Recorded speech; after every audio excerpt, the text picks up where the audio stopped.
जहां एक तरफ दावोस का जो सम्मेलन है, इस सम्मेलन में सब कोई इंतजार कर रहे थे कि डोनाल्ड ट्रंप क्या बोलते हैं, और डोनाल्ड ट्रंप ने सऊदी अरब के बारे में बोलकर एकदम से हड़बड़ाहट ला दिया है कि सऊदी अरब के पास एक फॉर्मूला है जिस फॉर्मूले से वो रूस यूक्रेन के युद्ध को समाप्त कर सकता है। जानेंगे क्या है ये फॉर्मूला। तो इसी सम्मेलन में एक और बड़ी चीज हुई है जिसमें इजराइल ने कहा है कि हम अब तक का सबसे बड़ा ट्रेड मिशन लेकर भारत आ रहे हैं। जानेंगे भारत और इजराइल के बीच में क्या कुछ चल रहा है। जियोपॉलिटिक्स में बहुत सारी चीजें चल रही है, हमेशा की तरह जानने को मिलेगा बहुत कुछ। आइए जानते हैं इन खबरों को विस्तार से। अमेरिकी राष्ट्रपति डोनाल्ड ट्रंप ने आश्चर्यजनक कदम उठाते हुए गुरुवार 23 जनवरी को सऊदी अरब और पेट्रोलियम निर्यातक देशों के संगठन ओपेक के दूसरे देशों से तेल की कीमतें कम करने को कहा है। ट्रंप ने कहा कि तेल की कीमतें कम होने से रूस और यूक्रेन के बीच युद्ध को तत्काल खत्म करने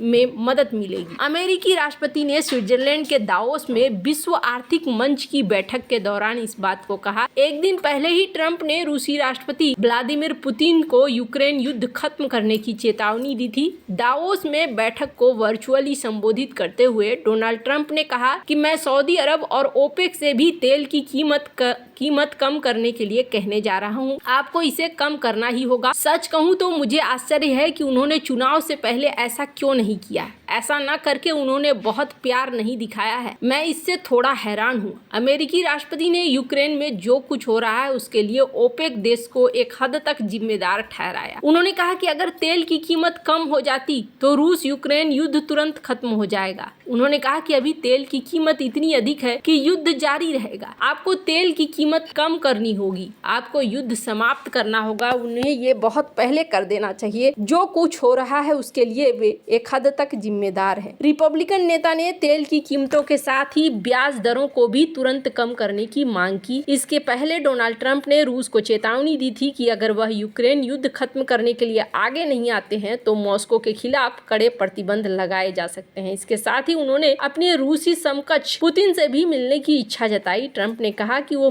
पुतिन से मिलने के लिए तैयार हैं। स्क्रीन पर इस वीडियो को आप सुन सकते हैं। One thing we're going to be demanding is we're going to be demanding respect from other nations. Canada, we have a tremendous deficit with Canada. We're not going to have that anymore. We can't do it. I don't know if it's good for them. As you probably know, I say you can always become a state. And if you're a state, we won't have a deficit. We won't have to tariff you, et cetera, et cetera. But Canada has been very tough to deal with over the years. And it's not fair that we should have a $200 billion or $250 billion deficit. We don't need them to make our cars, and they make a lot of them. We don't need their lumber because we have our own forests, et cetera, et cetera. We don't need their oil and gas. We have more than anybody. हालांकि यहाँ पर Canada को भी एक झटका दिया है। इन्होंने फिर से कनाडा के लिए वही बात कही है। इस वीडियो को सुनिए। Make the United States a manufacturing superpower and the world capital of artificial intelligence and crypto.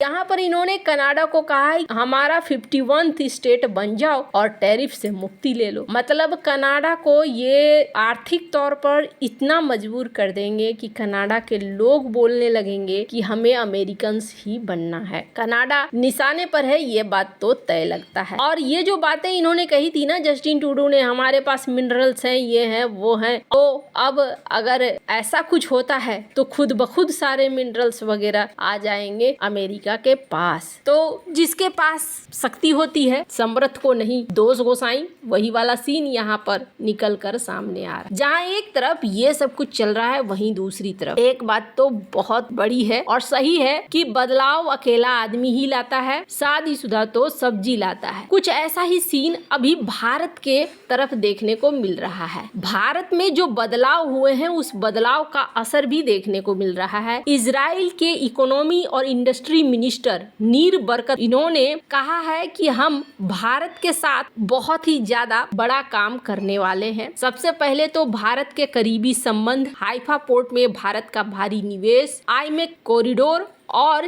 कैसे पीएम मोदी और इजरायली समकक्ष बेंजामिन नेतन्याहू एक दूसरे से एक लाइन्ड है, एक दूसरे के समीकरण से प्रेरित है, ये बात भी कहा गया। क्या गाजा में युद्ध विराम कायम रहेगा, सभी बंधकों को वापस लाया जाएगा? इस सवाल पर इजरायली मंत्री ने कहा कि हमारा दिल उनके साथ है, उन्हें उनके घरों से पजामा पहने हुए अगवा किया गया था, उन्होंने कुछ भी नहीं किया था और अब ये समझौता हुआ है कि हम उनमें से कम कुछ को वापस ला सकते। बरकत ने कहा कि रणनीतिक रूप से ये बहुत स्पष्ट होना चाहिए कि हमारे बंधकों को वापस लाने के इस आदान प्रदान के बाद हमास जीवित नहीं रह सकते। रणनीतिक रूप से बंधकों को ऐसे लोगों से बदला जाना चाहिए जो इजराइल राज्य को मान्यता देते हैं, जो शांति चाहते हैं, अन्यथा हमास फिर से ऐसा करना चाहता है। उनका चार्टर, जिहादी चार्टर, इजराइल को आतंकित करना है, फिर से 7 अक्टूबर को हमला करना है, हम ऐसा नहीं होने देंगे। इजरायली सेना ने मंगलवार को कहा कि उसने वेस्ट बैंक के जेनिन में एक अभियान शुरू किया है। इसके बारे में नेतन्याहू का कहना है कि इनका उद्देश्य आतंकवाद को खत्म करना है। इजराइल की सैन्य कार्रवाई के बाद हमास एक प्रैक्टिकल तौर पर खत्म हो चुका है कि हाँ, हमास का प्रभाव खत्म हुआ है। बरकत ने कहा कि खैर दुर्भाग्य से नहीं, उनका चार्टर है नक्शे से मिटा देना और वो उसके लिए कायम करना चाहते हैं और हम यही कोशिश कर रहे हैं कि ईरान परमाणु शक्ति न बने। उसके अलावे इन्होंने कहा कि दुर्भाग्य से सीरिया का नेतृत्व करने वाला एक जिहादी था, इसलिए अब जो है यहाँ पर चीजों को ठीक करने की जरूरत थी। बरकत ने आगे कहा कि 11 फरवरी को मुख्य कार्यकारी अधिकारी उद्यमी व्यापार के अब तक के सबसे बड़े प्रतिनिधिमंडल को भारत लाएंगे और अपने भारतीय समकक्ष पीयूष गोयल से मिलेंगे। इन्होंने कहा कि आज भारत और इजराइल के बीच सहयोग बढ़ाने में बहुत रुचि है, हम वाकई तकनीक के मामले में बहुत अच्छे हैं, भारत का दायरा आकार बहुत अच्छा है, यह एक अच्छा मेल है। मैं 11 फरवरी को भारत में सीईओ, उद्यमी और व्यापार का अब तक का सबसे बड़ा मिशन लेकर आ रहा हूं, जिसकी मेजबानी पीयूष गोयल करेंगे और फिर एक मिशन इजराइल आएगा। हम high tech, health tech, agrotech, food tech, desert tech, aqua tech, advance industry और निश्चित रूप से सुरक्षा में और अधिक व्यापार करना चाहते हैं। इजरायली मंत्री ने कहा कि भारत और इजराइल का समीकरण बहुत सारे व्यापार करने के लिए क्लासिक इंफ्रास्ट्रक्चर है, क्योंकि दोनों प्रधानमंत्रियों के बीच में बहुत अच्छे संबंध है, दोनों की ओर से सरकार, लोगों से लोगों के अच्छे संबंध है। उन्होंने इस बात पर भी सहमति जताई कि प्रधानमंत्री मोदी और नेतन्याहू के बीच व्यक्तिगत तालमेल दोनों देशों के बीच संबंधों को आगे बढ़ाने में बेहद महत्वपूर्ण है। बरकत ने कहा कि मुझे मोदी का शुक्रिया अदा करना चाहिए, क्योंकि 7 अक्टूबर को नेतन्याहू को फोन करने वाले और इजराइल को अपना समर्थन देने वाले वे पहले व्यक्ति हैं, हम इसे कभी नहीं भूलेंगे। इजराइल की याददाश्त अच्छी है, जब हम मुश्किल दौर से गुजरते हैं तो उनका फोन कॉल, उनका समर्थन हमारे लिए बहुत सार्थक होता है। खैर, अब भारत के लिए यहाँ पर कई सारी चीजें खुलने वाली है और आय कॉरिडोर ही नहीं, बाकी क्षेत्रों में भी इजराइल का साथ भारत के लिए